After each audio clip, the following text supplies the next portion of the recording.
വാർത്തയിലേക്ക് AK ബാലന് CPM Palakkad ജില്ലാ കമ്മിറ്റിയിൽ രൂക്ഷ വിമർശനം. ബാലൻ വാ തുറന്നാൽ പാർട്ടിക്ക് വോട്ട് നഷ്ടമാകും. ചുമതലയില്ലാത്ത ബാലൻ എന്തിന് മാധ്യമങ്ങളെ കാണുന്നുവെന്നും അംഗങ്ങൾ വിമർശിച്ചു. ജമാഅത്തെ ഇസ്ലാമി മാറാട് കലാപത്തിന് ശ്രമിച്ചുവെന്ന പ്രസ്താവന ഒഴിവാക്കണമായിരുന്നുവെന്നും യോഗത്തിൽ അഭിപ്രായമുയർന്നു. സാജിദ് അജ്മൽ വിവരങ്ങൾ നൽകും. സാജിദ, വർഗീയ വിദ്വേഷ പരാമർശത്തിൽ ബാലനെതിരെ രൂക്ഷ വിമർശനമാണോ ജില്ലാ കമ്മിറ്റിയിൽ ഉയർന്നത്? ദിവ്യ, തീർച്ചയായും ഇന്ന് CPM ജില്ലാ കമ്മിറ്റി യോഗം ഉണ്ടായിരുന്നു. വിജയരാഘവൻ പോളിറ്റ് ബ്യൂറോ അംഗത്തിന്റെ ഈ മേൽനോട്ടത്തിലാണ് ജില്ലാ കമ്മിറ്റി ചേർന്നത്. ഈ യോഗത്തിലാണ് AK ബാലന്റെ വിവാദ പ്രസ്താവനയ്ക്കെതിരെ അതിരൂക്ഷ വിമർശനം ഈ അംഗങ്ങൾ ഉയർത്തിയത്. പ്രത്യേകിച്ച് ജമാഅത്തെ ഇസ്ലാമി കലാപത്തിന് ശ്രമിച്ചു. നമ്മൾ നേരത്തെ രാഹുൽ മാങ്കൂട്ടവുമായി BJPയുടെ പാലക്കാട് ജില്ലാ നേതൃത്വവും സംസ്ഥാന നേതാക്കളിലെ ചിലരും രാഹുൽ മാങ്കൂട്ടവുമായി ചില ചർച്ചകൾ നടത്തിയെന്ന വാർത്ത ഞാൻ നിങ്ങളുമായി പങ്കുവച്ചിരുന്നു. രാഹുലിന് വാഗ്ദാനം നൽകിയെന്നും പാലക്കാട്ടെ നിയോജക മണ്ഡലത്തിൽ സ്ഥാനാർത്ഥിയാക്കാമെന്നുള്ള വാഗ്ദാനവും രാഹുലിന് മുന്നിൽ BJP നേതൃത്വം വെച്ച വാർത്തയും ഞാൻ നിങ്ങളോടുമായി പങ്കുവച്ചിരുന്നു. അതിന് തൊട്ടു പിന്നാലെ ഇപ്പോൾ പാലക്കാട്ടെ ജില്ലാ കമ്മിറ്റി CPMന്റെ ജില്ലാ കമ്മിറ്റി പോളിറ്റ് ബ്യൂറോ അംഗം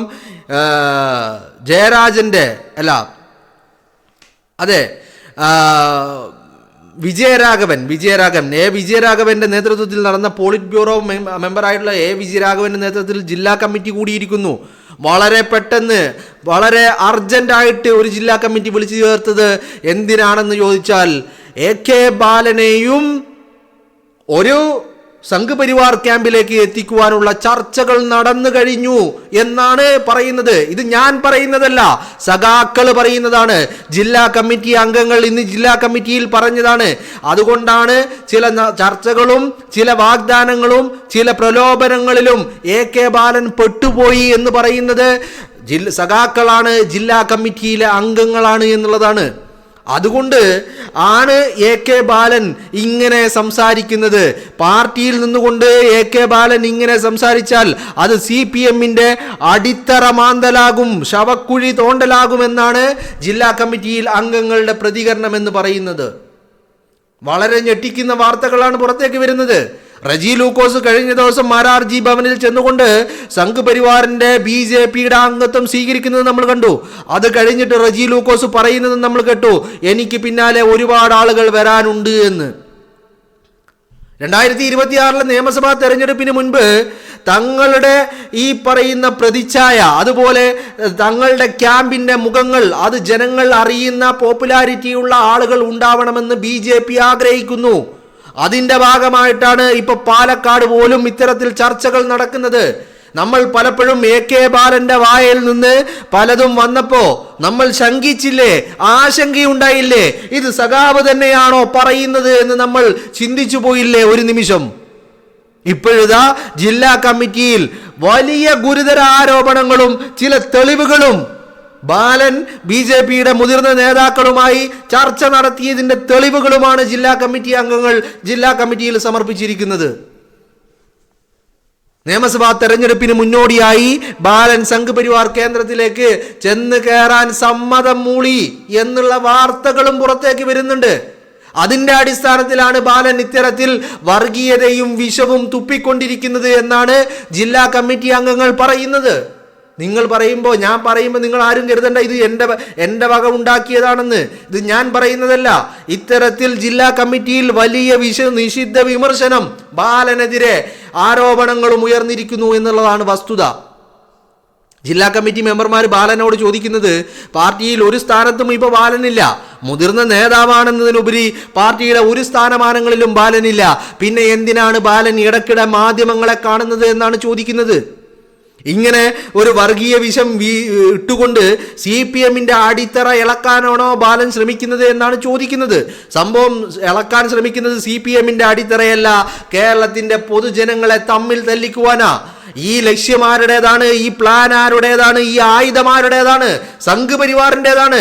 സംഘ് പരിവാർ ഈ ആയുധം AK ബാലന്റെ കയ്യിൽ കൊടുത്തിരിക്കുന്നു എന്നുള്ള വാർത്തകൾ പറയുന്നത് ഞാനല്ല, സഖാക്കളാണ്. പാലക്കാട് ജില്ലാ കമ്മിറ്റിയിലെ മെമ്പർമാരാണ് പറയുന്നത്, പാലക്കാട്ടെ നേതാക്കളാണ് പറയുന്നത്.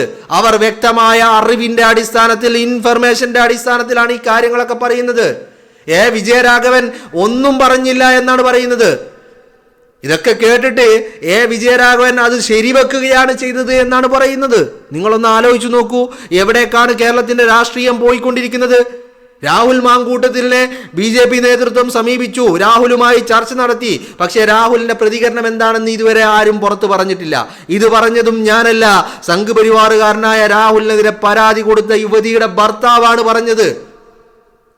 ചർച്ചകൾ നടത്തിയെന്ന്. ഇപ്പോ AK ബാലനുമായി ചർച്ച നടത്തിയെന്ന് പറയുന്നത് സഖാക്കളാണ്. നിങ്ങളൊന്ന് ആലോചിച്ചു നോക്കൂ, കേരളത്തിന്റെ രാഷ്ട്രീയം എങ്ങോട്ടാണ് കൊണ്ടുപോകുന്നത്. ഒരു ഉത്തരേന്ത്യൻ മോഡൽ ഇവിടെ വിലക്ക് കൊടുത്ത് വാങ്ങുന്ന ഒരു ഏർപ്പാട് കേരളത്തിൽ നടക്കുന്നുണ്ട് എന്നുള്ള കാര്യത്തിൽ തർക്കമില്ല.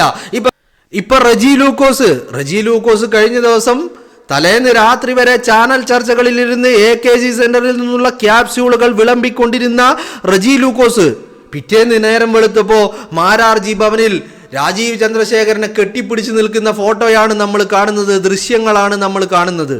റജി ലൂക്കോസിന് എത്ര കിട്ടി, എത്ര കോടികൾ റജി ലൂക്കോസിന് വന്നു എന്നുള്ളത് അന്വേഷിക്കേണ്ടതുണ്ട്. ഇതിന് ഇത്തരത്തിലുള്ള കുതിര കച്ചവടത്തിന്, പൊളിറ്റിക്കൽ പിമ്പിങ്ങിന് പലരുടെയും മൗനാനുവാദവും സമ്മതവും ഉണ്ട് എന്നുള്ള കാര്യമാണ് നമ്മൾ മനസ്സിലാക്കേണ്ടത്. ഇപ്പോ നിങ്ങളൊന്ന് ആലോചിച്ച് നോക്ക്, AK ബാലൻ MLA ആയിരുന്ന വ്യക്തിയാണ്, മന്ത്രിയായ വ്യക്തിയാണ്, CPM-ന്റെ മുതിർന്ന നേതാവാണ്. ഇങ്ങനെ ഒരാളുമായി ചർച്ച നടത്തി ഒരു ധാരണയിലെത്തി എന്ന് സഖാക്കൾ തന്നെ സമ്മതിക്കുന്നുണ്ടെങ്കിൽ അതിന്റെ അടിസ്ഥാനത്തിലാണ് ഈ പറയുന്ന AK ബാലൻ ഇങ്ങനെ വിദ്വേഷവും വെറുപ്പും വർഗീയതയും പ്രചരിപ്പിക്കുന്നതെങ്കിൽ അത് വലിയ അപകടകരമായ സിറ്റുവേഷനാണ്. കേരളം പിടിക്കാൻ സംഘ് പരിവാർ തുനിഞ്ഞിറങ്ങിയിട്ടുണ്ട്. അതിന് വില കൊടുത്ത് വാങ്ങിയിട്ട് പലരെ കൊണ്ടും പലതും പറയിപ്പിക്കുന്ന ഘട്ടത്തിലേക്ക് കാര്യങ്ങൾ കൊണ്ടു ചെന്നെത്തിക്കുന്നു എന്നുള്ളതാണ്. ഇത് വളരെ അപകടകരമായ അവസ്ഥയാണ്. നമ്മുടെ കേരളത്തിലുള്ള ഒരു സോഷ്യൽ ഫാബ്രിക് ഉണ്ട്. ആ സോഷ്യൽ ഫാബ്രിക്കിനെ തകർക്കുന്ന രീതിയിൽ ജനങ്ങളെ തമ്മിലടിപ്പിച്ച് മറ്റൊരു സോഷ്യൽ എഞ്ചിനീയറിംഗ് നടത്തിക്കൊണ്ടിരിക്കുകയാണ്. ഇതിന് എൻ്റെ ഭാഷയിൽ പറഞ്ഞാൽ വളരെ വലിയ പിന്തുണ പിണറായി വിജയൻ എന്ന് പറയുന്ന കേരളത്തിൻ്റെ മുഖ്യമന്ത്രിയുടെ ഭാഗത്തു നിന്ന് സംഘ് പരിവാറിന് ലഭിക്കുന്നുണ്ട് എന്നുള്ളതാണ്. ഒരുപക്ഷെ പിണറായി വിജയൻ്റെ ഗതികേടായിരിക്കാം. മക്കൾ ചെയ്തു കൂട്ടിയതിനൊക്കെ സംരക്ഷിച്ചു പിടിക്കുവാനുള്ള പിണറായി വിജയൻ്റെ തത്രപ്പാടായിരിക്കാം. പക്ഷേ അത് നമ്മൾ നൽകേണ്ടത്, കേരളത്തിൻ്റെ പൊതുസമൂഹം നൽകേണ്ടത് വലിയ വിലയായിരിക്കും എന്നുള്ളതിൽ ഒരു തർക്കവുമില്ല. പിണറായി വിജയൻ തൻ്റെ മക്കളെ സംരക്ഷിക്കാൻ വേണ്ടിയാണ് ഇതൊക്കെ ചെയ്യുന്നതെങ്കിൽ നമ്മൾ നമ്മുടെ മക്കളെ സംരക്ഷിക്കാൻ എന്ത് ചെയ്യേണ്ടി വരുമെന്ന് ഇനി ആലോചിക്കേണ്ട ഘട്ടത്തിലേക്ക് കടക്കുകയാണ് കാര്യങ്ങൾ. കാരണം സംഘ് പരിവാറിന് ഇവിടെ കാലുകുത്താൻ അവസരം നൽകിയാൽ ഈ കേരളത്തിൻ്റെ ഈ സാമുദായിക സാമൂഹ്യ മത ഒരു അന്തരീക്ഷമുണ്ട്, സാഹോദര്യത്തിൻ്റെ അന്തരീക്ഷമുണ്ട്. അതൊക്കെ തകർത്ത് തരിപ്പണമാക്കുമെന്നുള്ള കാര്യത്തിൽ ഒരു തർക്കവും ആർക്കും വേണ്ട. അതിന് ഇത്രയും കാലം ജനങ്ങൾ നൽകിയ സ്ഥാനമാനങ്ങൾ, ജനങ്ങൾ വിജയിപ്പിച്ച് വിട്ട ജനപ്രതിനിധികൾ ഒക്കെ അതിന് കൂട്ടു നിൽക്കുന്നുണ്ടെങ്കിൽ അത് വളരെ അപകടകരമായ ഒരു ഘട്ടത്തിലേക്കാണ് കേരളത്തെ കൊണ്ടു ചെന്നെത്തിക്കുക എന്നുള്ളത് പറയാതെ നിർവാഹമില്ല. നിങ്ങളൊന്ന് ആലോചിച്ച് നോക്കൂ. ഇപ്പം രാഹുലുമായി ചർച്ച നടത്തി എന്ന് വാർത്തകൾ വരുമ്പോൾ രാഹുൽ അതിനോട് എങ്ങനെ പ്രതികരിച്ചിട്ടില്ല എന്നുള്ളത് ഒരു ചോദ്യചിഹ്നമായി അവിടെ നിൽക്കുന്നുണ്ട്. ഇപ്പം AK ബാലനുമായി ചർച്ച നടത്തി, AK ബാലൻ അതിൻ്റെ അടിസ്ഥാനത്തിൽ പ്രസ്താവന നടത്തുന്നു. പാർട്ടിയിൽ സ്ഥാനമാനങ്ങൾ ഇല്ലാഞ്ഞിട്ട് പോലും എല്ലാ ദിവസവും മാധ്യമങ്ങളെ കാണുന്നു, വർഗീയത വിളമ്പുന്നു, വിഷം തുപ്പുന്നു എന്ന് പറയുന്നത് സഖാക്കളാണ്. അതല്ലാതെ ഏതെങ്കിലും കോൺഗ്രസ്സുകാരനോ അല്ലെങ്കിൽ ഏതെങ്കിലും മറ്റുള്ള ആളുകളോ അല്ല. പറയുന്നത് സഖാക്കളാണ് എന്നുള്ളതാ. സഖാക്കൾ അത് പറയുമ്പോൾ വ്യക്തമായ ബോധ്യത്തിൻ്റെ അടിസ്ഥാനത്തിലാണ്. സഖാക്കൾ ആരും ഇത് മൈക്ക് കിട്ടി അല്ലെങ്കിൽ മാധ്യമങ്ങളിലൂടെ വിളിച്ചു പറഞ്ഞ കാര്യമല്ല. ഇത് സംഭവിച്ചിരിക്കുന്നത് പാലക്കാട്ടെ CPM-ന്റെ ജില്ലാ കമ്മിറ്റി യോഗത്തിലാണ് എന്നുള്ളതും പ്രത്യേകം നമ്മൾ പരിഗണിക്കേണ്ട കാര്യമാണ്. അപ്പോൾ AK ബാലനെയും സംഘ് പരിവാർ ക്യാമ്പിലേക്ക് എത്തിക്കുവാനുള്ള ചർച്ചകൾ തുടങ്ങിയിരിക്കുന്നു എന്ന് പറഞ്ഞു കഴിഞ്ഞാൽ അത് വലിയ വിപത്തിലേക്കാണ് കാര്യങ്ങൾ പോകുന്നത്. AK ബാലൻ അതിന് സമ്മതം മൂളിയിരിക്കുന്നു എന്നുകൂടി സഖാക്കൾ പറയുന്നുണ്ട്. ഇങ്ങനെയാണെങ്കിൽ ഇത് വളരെ അപകടം പിടിച്ച കളിയാണ്. കാരണം ഈ കേരളത്തിൻ്റെ സോഷ്യൽ ഫാബ്രിക്കിനെ തകർക്കുക എന്നുള്ളത് സംഘ് പരിവാർ കാലങ്ങളായിട്ട് ആഗ്രഹിക്കുന്നതാണ്. ആ ആഗ്രഹങ്ങൾ നടപ്പിലാക്കുന്ന ഘട്ടത്തിലേക്കാണ് ഇപ്പോൾ അവർ ചെന്നെത്തി നിൽക്കുന്നത് എന്നുള്ളതാണ്. അങ്ങനെ ഒരു സ്ഥിതിവിശേഷം കേരളത്തിൽ ഉണ്ടായിക്കഴിഞ്ഞാൽ അതിന് നമ്മളെല്ലാവരും വലിയ വില നൽകേണ്ടി വരും, നമ്മൾ സാക്രിഫൈസ് ചെയ്യേണ്ടി വരും എന്നുള്ളതാണ്. ഇപ്പോൾ റെജി ലൂക്കോസിന് പിന്നാലെ എങ്ങാനും AK ബാലന് കൂടി ആ വേദിയിലേക്ക് എത്തിക്കഴിഞ്ഞാൽ സംഘ് പരിവാർ കേന്ദ്രങ്ങൾക്ക് ലഭിക്കുന്ന ആത്മവിശ്വാസം, അവർ വിഷം തുപ്പി വർഗീയത കലക്കി ഈ സാമുദായിക അന്തരീക്ഷം തകർക്കാൻ അവർക്ക് മറ്റാരുടെയും പിന്നെ സഹായം ആവശ്യമില്ല എന്നുള്ളതാണ്. ഒരു ഭാഗത്ത് വെള്ളാപ്പള്ളി നടേശൻ, മറുഭാഗത്ത് AK ബാലനും കൂടി ചേർന്ന് നിന്ന് കഴിഞ്ഞാൽ കഥ തീരുമെന്നുള്ള കാര്യത്തിൽ ഒരു തർക്കവുമില്ല. ഇവരൊക്കെ ഇത് ചെയ്യുന്നത് അധികാരത്തിന് വേണ്ടിയിട്ടാണ്. ഇവരൊക്കെ ഇത് ചെയ്യുന്നത് അധികാരങ്ങൾക്കും കസേരകൾക്കും സ്ഥാനമാനങ്ങൾക്കും വേണ്ടിയാണ്. പക്ഷേ ഇതിന്റെ ബലിയാടുകൾ ആരാണ്? ബലിയാടുകൾ ഈ പൊതുസമൂഹമാണ്, കേരളത്തിന്റെ ജനതയാണ്. നമ്മൾ പ്രബുദ്ധത വിളമ്പുന്ന കേരളത്തിന്റെ ജനതയാണ്. ഒരു തീപ്പൊരി മതി തീ ആളിപ്പടർത്താൻ എന്ന് പറഞ്ഞതുപോലെ ആ തീപ്പൊരി ഉണ്ടാക്കാൻ വേണ്ടിയാണ് സംഘ് പരിവാർ ശ്രമിച്ചു കൊണ്ടിരിക്കുന്നത് എന്നുള്ളതാ. CPM-ഉം കോൺഗ്രസും, പ്രത്യേകിച്ച് CPM, AK ബാലനെ പോലെയുള്ള മുതിർന്ന നേതാക്കളെങ്ങാനും ഇത്തരത്തിൽ ഒരു കടുകയും ചെയ്തു കഴിഞ്ഞാൽ അത് വലിയ അർത്ഥത്തിൽ വലിയ രീതിയിൽ കേരളത്തിൽ പ്രതിഫലിക്കുമെന്നുള്ളതിൽ ഒരു തർക്കവും നിങ്ങൾക്ക് ആർക്കും വേണ്ട. ഇതിനൊക്കെ കടിഞ്ഞാണിടേണ്ടത് അവരുടെ പാർട്ടിയാണ്, അവർ ശ്രദ്ധിക്കേണ്ട കാര്യമാണ്. അങ്ങനെ എന്തെങ്കിലും ചർച്ചകൾ നടന്നിട്ടുണ്ടെങ്കിൽ, അതിന് പറഞ്ഞിട്ടുണ്ടെങ്കിൽ ബാലനെ ചങ്ങലക്കിടക്കേണ്ട ഉത്തരവാദിത്വം CPM-ൻ്റേതാണ്, പിണറായി വിജയൻ്റെതാണ് എന്നുള്ളതാണ്. പക്ഷെ അതിന് പിണറായി വിജയന് കഴിയുമോ എന്ന് ചോദിച്ചാൽ ഇല്ലെന്ന് തന്നെ പറയേണ്ടി വരും. കാരണം പിണറായി വിജയൻ പെട്ടിരിക്കുന്നത് അങ്ങനത്തെ ഒരു അവസ്ഥയിലാണ്. ആ അവസ്ഥയിൽ നിന്നുകൊണ്ട് പിണറായി വിജയനൊന്നും ചെയ്യാൻ കഴിയില്ല. പിണറായി വിജയന് എല്ലാം മൗനം സമ്മതം എന്നുള്ള രീതിയിൽ പോട്ടെ എന്ന് പറഞ്ഞുകൊണ്ട് വിടേണ്ടി വരും.